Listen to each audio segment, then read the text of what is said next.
No todos los asesinos esperan en la penumbra de un bosque ni en el aislamiento de un sótano.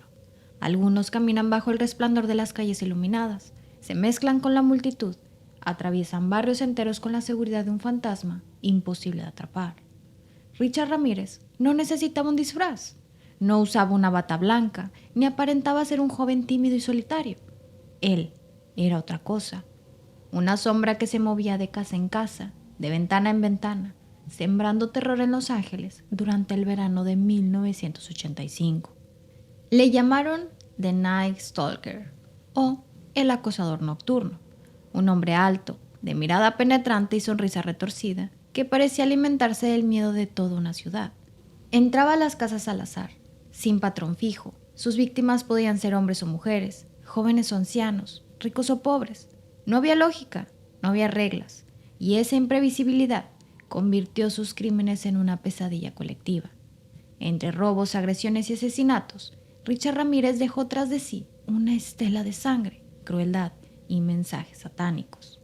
Pero más allá de la violencia explícita, lo que estremeció a la sociedad fue su forma de presentarse, desafiante, orgulloso, como si cada crimen fuera parte de un espectáculo macabro destinado a inmortalizar su nombre.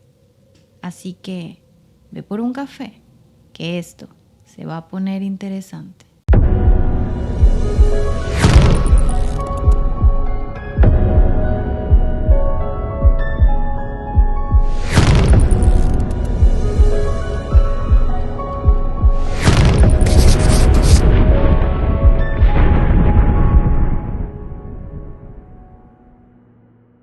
Aló, bienvenidos a la sintonía del misterio.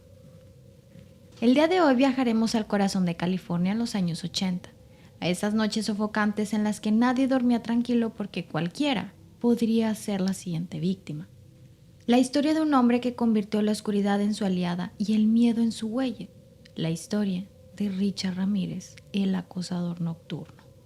Richard Muñoz Ramírez nació el 29 de febrero de 1960 en El Paso, Texas. Era el menor de 5 hermanos en una familia mexicana inmigrante. Su padre, Julián Ramírez, era un obrero ferroviario, estricto y de carácter explosivo. Su madre, Mercedes, trabajaba en una fábrica rodeada de químicos que dañaron su salud y que más tarde también afectarían la de Richard. El hogar de los Ramírez estaba marcado por los gritos y la violencia. El padre, cansado y frustrado, castigaba con dureza a sus hijos, y Richard, pequeño, tímido y frágil, recibía esa brutalidad en silencio, aprendiendo que el dolor era parte de su vida diaria. De niño, Richard sufrió varios golpes en la cabeza, accidentes que le provocaron convulsiones y episodios de epilepsia. Pasaba horas solo, asustado por su propio cuerpo, sintiendo que algo en él estaba roto. Esa vulnerabilidad lo hizo aún más retraído. En la escuela no destacó nunca. Era callado, distraído, incapaz de seguir al ritmo de los demás. Los maestros lo describían como un niño ausente, que parecía mirar hacia otra parte, como si su mente ya estuviera atrapada en otro mundo.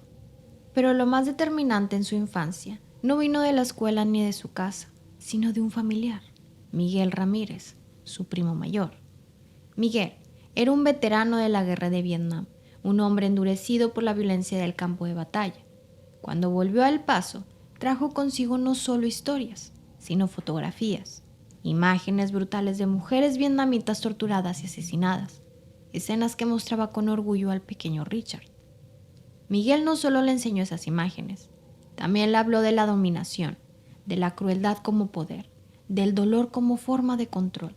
Para un niño que ya crecía en un entorno de violencia, esas lecciones fueron como gasolina sobre una chispa que apenas comenzaba a encenderse.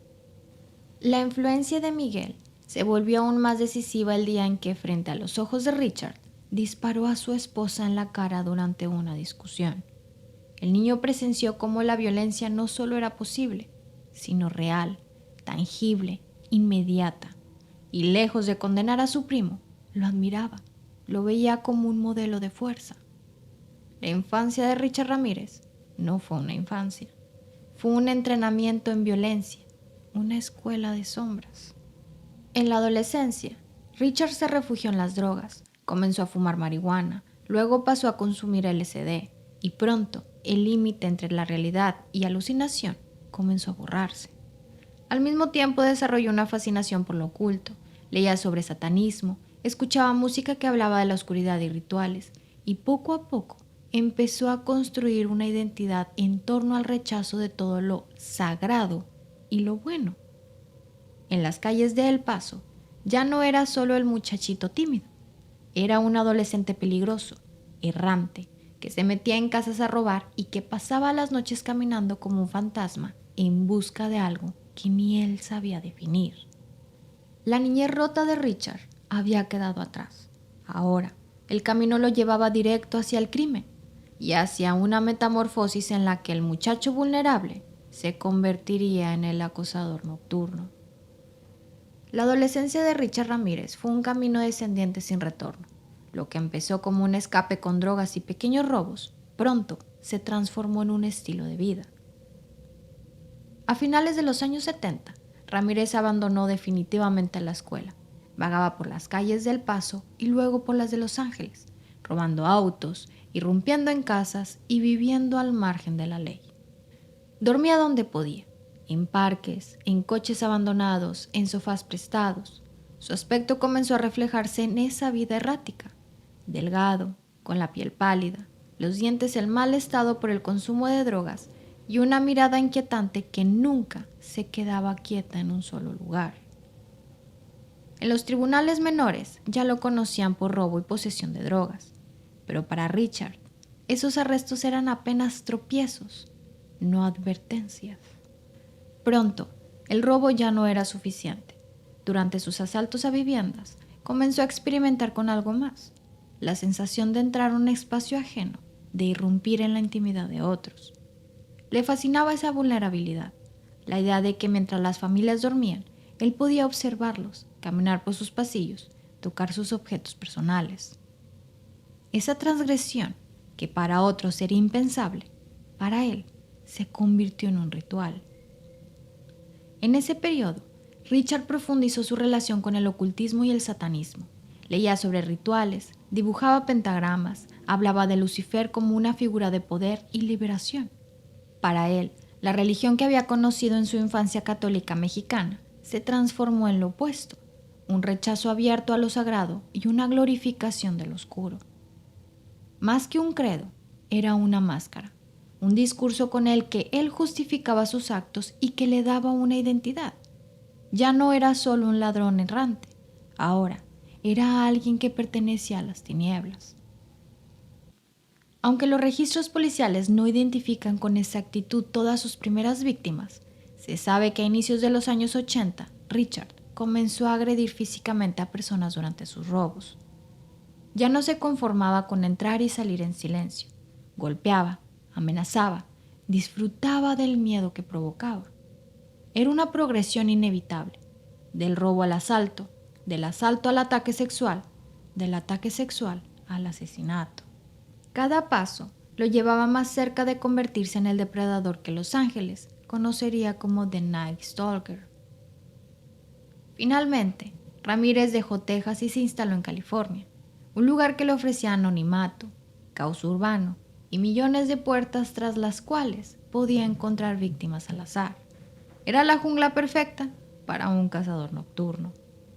Y en esa jungla, Richard Ramírez encontró su escenario definitivo. Un lugar donde sus fantasías, sus adicciones y su culto a la oscuridad se unirían en una ola de crímenes que convertiría el verano de 1985 en una temporada de miedo inolvidable. El verano de 1985 quedó marcado en la memoria de California como una temporada de miedo. Las noches se volvieron largas, los vecinos cerraban ventanas que antes permanecían abiertas, los candados comenzaron a venderse como pan caliente en las ferreterías. Nadie dormía tranquilo. Richard Ramírez había encontrado su método. No elegía a sus víctimas por edad, raza o condición social. Podía ser hombres o mujeres, ancianos o jóvenes, ricos o pobres. Su único criterio era el azar y la oportunidad.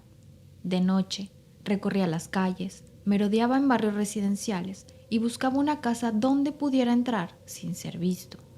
Una ventana mal cerrada, una puerta sin seguro, un silencio cómodo que se interrumpía con pasos desconocidos. Y cuando encontraba ese punto de entrada, la pesadilla comenzaba. Ramírez no tenía un patrón rígido. Algunas veces robaba primero, otras atacaba de inmediato. Podía golpear, apuñalar o disparar. En ocasiones, agredía sexualmente a las mujeres. En otras, asesinaba sin contacto previo. Esa falta de lógica lo hacía aún más aterrador.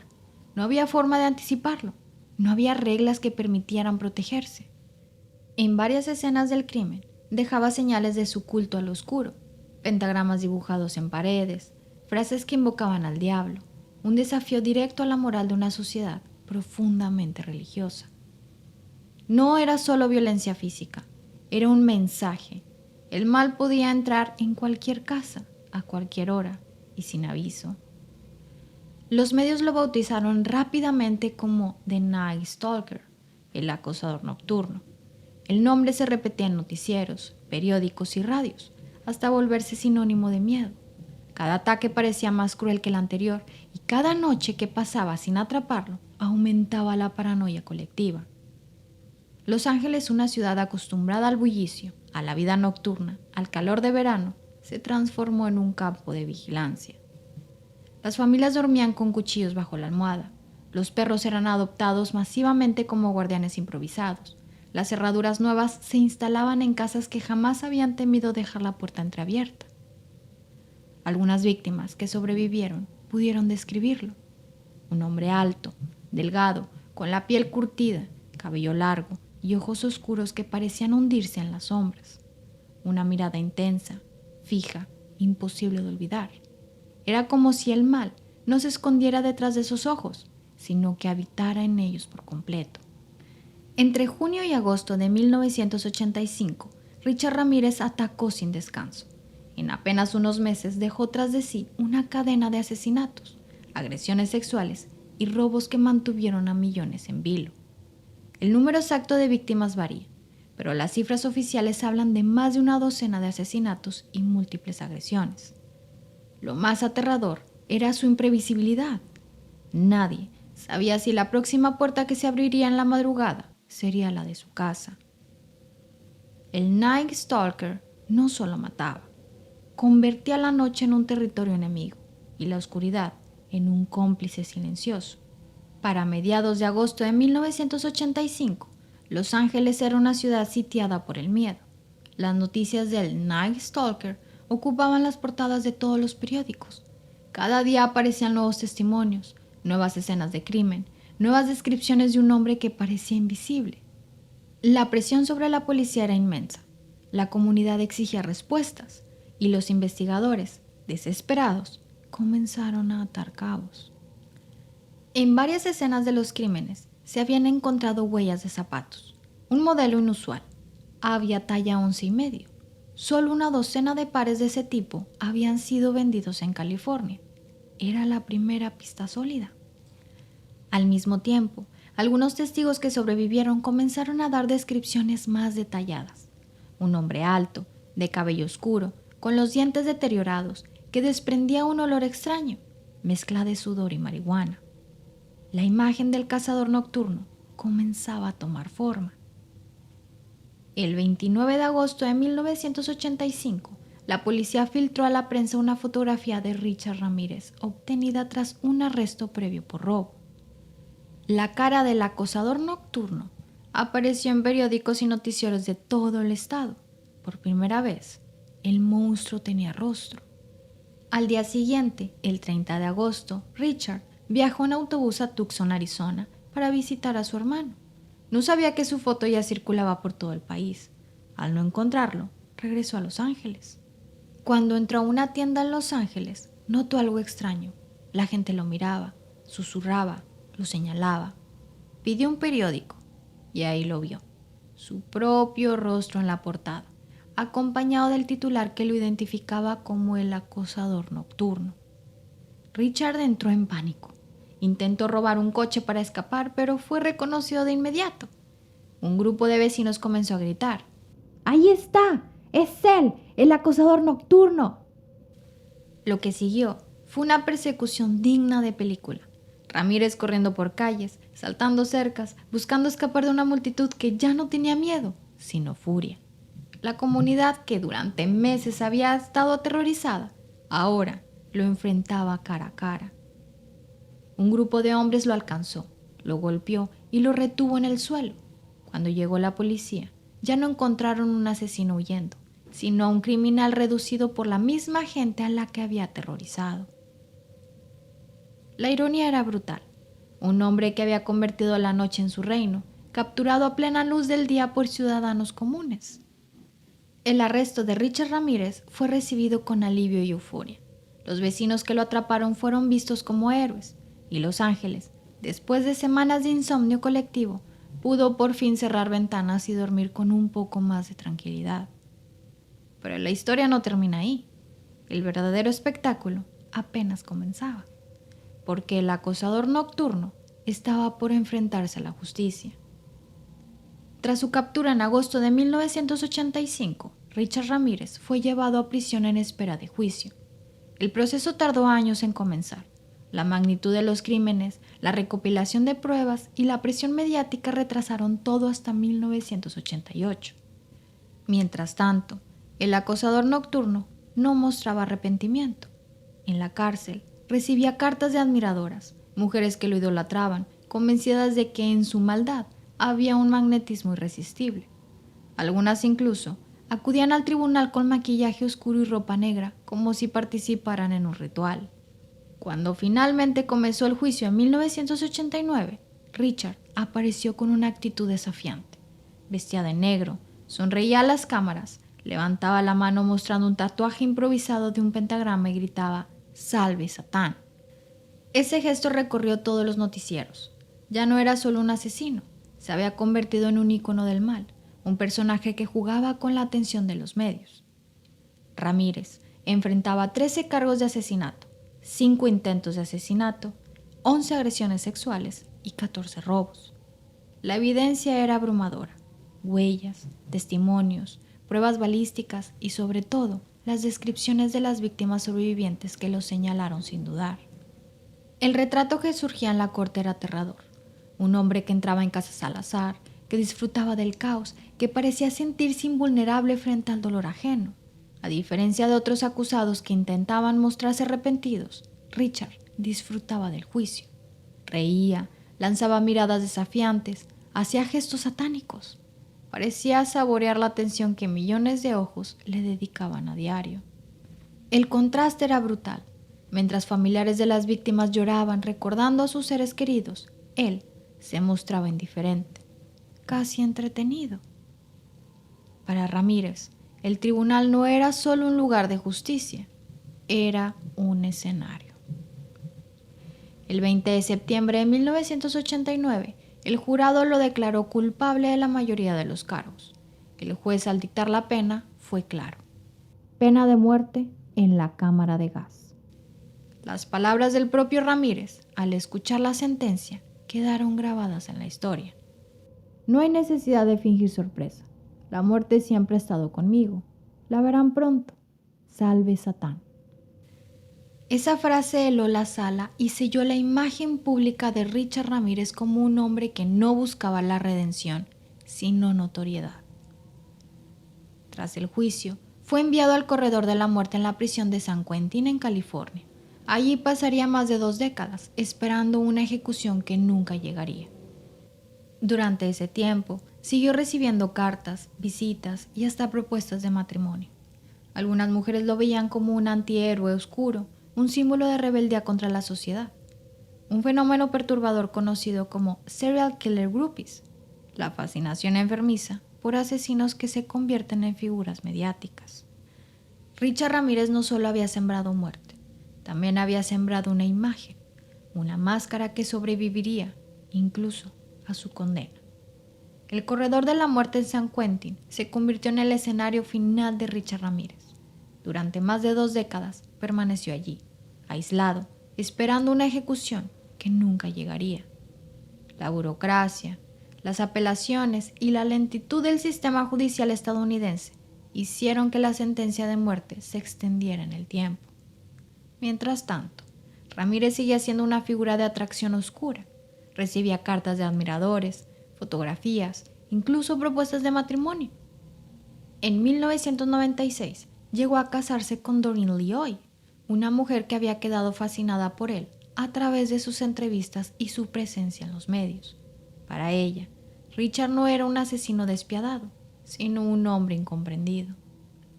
Así, el monstruo seguía siendo alimentado por la atención pública. Con el paso de los años, el acosador nocturno comenzó a debilitarse.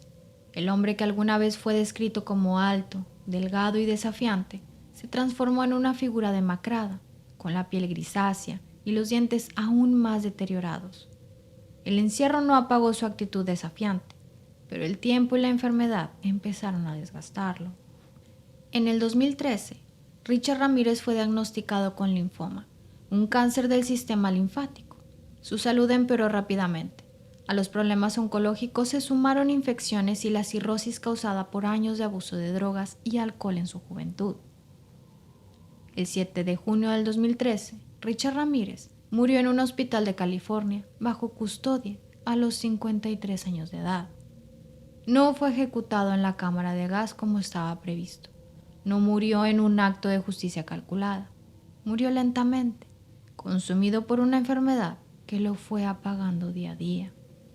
Cuando se anunció su muerte, las reacciones fueron diversas.